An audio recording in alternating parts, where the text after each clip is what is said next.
From then on to the actual All-Star game, the draft, great teaser by you. We are going to talk about Channing. What did you guys think of the in-person right before the game draft?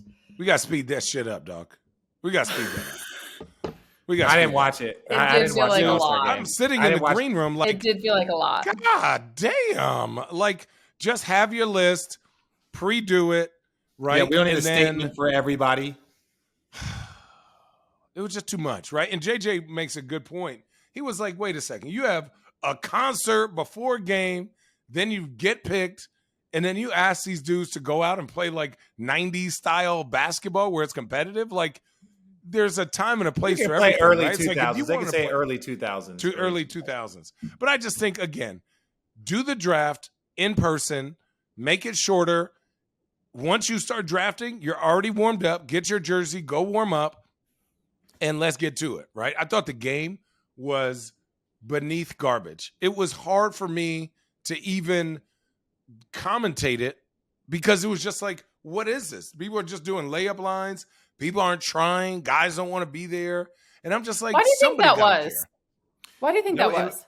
People are worried about their brand, to be honest. I don't think that. I don't think that. I think, like, look, I saw a thing with Kobe. And you know, we get, but Kobe was like, dude, these guys, if you were to put them in a gym at UCLA, they would go harder than that. And they do. Yeah. You watch pickup games at UCLA with a ton of pros, and they're not like 5-on-5, but they go harder than that. There's a higher level of competition because they feel like they're there working, right? They feel like they're there working to get better, working to get a sweat, working to run up and down, working to keep themselves locked in. That's what it is. You're not going 100%, but you're out there just getting some work, running up and down, keeping the shit tight. Those guys don't feel like they're working. They don't feel like they're working. To them, they are not working. They're there. They're going to put on a show. They're going to have some fun. But when you turn competitiveness nobody wants to go to that show. That's fucking tax. Yeah. When you turn that show on, that competitive button, it feels like work for them. You know? And that's just. But Richard, here's my thing. If you remember, right, especially those days maybe where Kobe was younger with Jordan, the vets, the legit vets had a choice. Did you want to go for it? Are you like when Mitch Richmond won the MVP? He was like, yo, I'm really out here trying to bust all y'all's ass. And it raised the level of competition. Now, what I'm saying is not everyone. 55 points in the All-Star game sounds disgusting because to me, and this is not a disrespect to Jason Tatum and congratulations, but it's like, did you score 55 points against the best players in the world? Is that what you did? Or was it just a layup line and a joke around time and a fun time and you're so nice, right? But it's like, wait, so Kobe and MJ and LeBron and KD, they were trying to stop you? Oh, no, not really. They weren't trying to stop them. Does this need to be, because I feel like the NBA, obviously over the last handful of years, right? They tried to change it to make it more competitive, to make it more worthwhile to watch, et cetera. I will give an example. I have a younger cousin who's in 3rd grade and he watched it for the first time ever. He just got into basketball. It's awesome. He actually has his guys around the league. I'm like, Easton, how the hell do you know them? Like, this is awesome. You see the investment, you see the inspiration, et cetera, right? And he actually called me. He was with his family. They were in Idaho skiing and they went back to the hotel because he had to watch the All-Star game. It was actually kind of cool for me as like a hooper myself. And he calls and he said, Allie, he's like, why aren't they playing hard? Like, what is the answer? Is it what do I tell my 3rd grade cousin where I feel like I have an idea? Yeah. Is it that? Is it our perception of what we should believe the dunk contest? Does that need to change? No, or no, does something need to... The All-Star game. I mean, All-Star game. If one player, if one vet comes out there like Giannis has, right? And like, he don't have a All-Star game button, right? He's not like just going to magically, he may shoot more threes, but he's going to go in there like, I'm coming through you because that's just know how he plays. The rest of the guys are on chill mode. If you have one guy that's like embarrassing the other people, you're going to sift to who wants to play like that. I thought Anthony Edwards wanted to play. Yeah, I thought a bunch of the younger guys wanted to play. Jaylen Brown. It also goes back and forth, right? it's going to like it. This was bad. I think everyone could admit that it was bad. Everyone could kind of admit that the players and just shooting half court shots and just fucking Harlem Globetrotters fuck around time. I think everyone could admit. I think even the players, not that players give a fuck, but they probably just don't want to be remembered a part of this shit, right? Because that looks bad too, right? Where like I was in 3 All-Star games, all people complained about was that it was shitty. So what's going to happen, in my opinion, next year, it will be more competitive next year because these guys are also brand builders. They understand. No one wants to watch that shit. That doesn't mean that they're going to go break their neck for 48 minutes, but they're going to walk in there and be like, listen, I'm going to give y'all 20 minutes of competitive basketball. We're going to try and lock some people up. But like the more intense you play, the higher chance there is of injury. If you're trying to contest shots, if you're doing things, you're going to like, these are just things that naturally happen over the course of the game of basketball. So guys aren't really trying to break down somebody and sprain an ankle or step on the foot. Those are the things that can happen.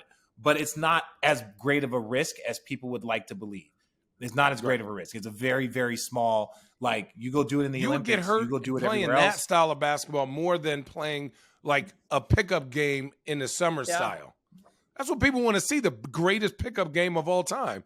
Like, we don't need you running the goddamn triangle offense, but like, be in help side. Remember that year that Phil Jackson didn't let him play one-on-one for a half, where he just sent a guy over, right? Where I think I was there. I think it was in Dallas. He sent a guy over so that they had to actually pass the ball and play basketball and be in rotations. Yeah. And that's what I think Vince Carter went crazy. Well, and Kobe, we can't deny there's a reason why the award is named after Kobe Bryant. For a long time, however many years, like he was the guy that set the tone, right? And because he came from the 90s generation. Like, understand this, like Kobe got into the league in 97, 98. I think that was his rookie year. So he was mentored by those guys. I came in the league in 2001. All of those fucking 90 guys were still there, right? That's why my mentality is to never miss a game. Like, no, I don't miss it. That's an older mentality, right? Kobe came from that. And because he played so long, he could set the tone in the All-Star game. Like, hey, we can have some fun, but then it's time. And Chris Paul was one of those guys too. So the more you lose those pieces, if nobody steps into those roles as the OG vet, if say Ant, like if Ant-Man, if he decides at year 7, year 8, and he's been a 6-time All-Star, and he's like, all right, guys, like you 4 first timers, no fuck around time. Let's get this money. Let's go get this. Then people will follow that lead. And that's not a disrespect to Giannis and Bron and all these other guys, but they're not keeping that kind of tradition that was taught to MJ, was Magic, was taught to the next guys, was taught to Jordan, these guys taught Kobe taught Chris Paul. If you don't have that continued, then it's going to get disgusting. This is one of the younger, if you really think, this is one of the younger, there's no KD, no Chris Paul, no Russell Westbrook, no Steph Curry, no Clay, Bron for a half, no Giannis, right? Who am I missing? Yeah. No Booker, right? No Jimmy Butler, no. Yeah. Like, those young guys are like, how cool am I supposed to play this? What's up?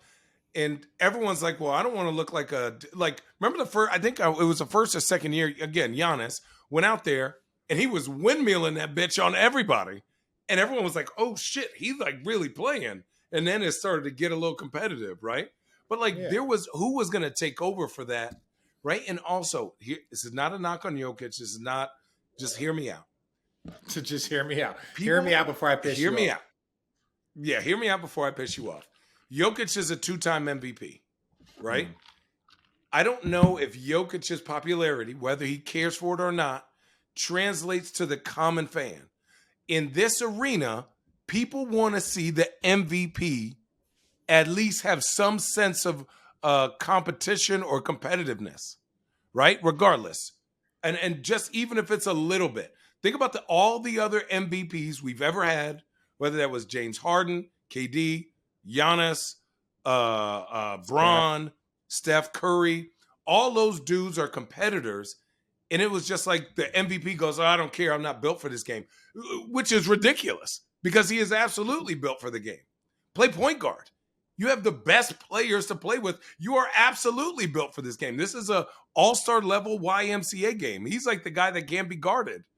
Like, to me, that was upsetting because I know how good he is, and I would love to see him in this setting with all these amazing players. The game would be so easy to him. And it's a collective effort, too. One guy can't be like, if Jimmy Butler was there, he's like, all right, I'm going to go try and guard everybody. And it's like, dude, Jason Tatum's like one of the best players in the world, one of the most talented guys out there. If that dude gets a cooking, that's a lonely place to be in a defensive space.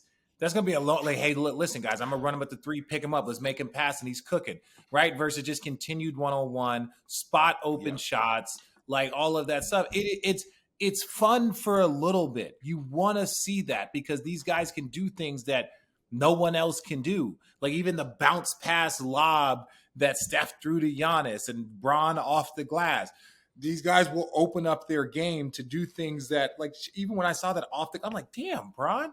Like, think about that. Was ridiculous. To underhand it with pace, with a defender there, off the glass, so perfect. From deep, that motherfucker started that shit at, like, the three-point line. This wasn't like he was behind the free throw line. No.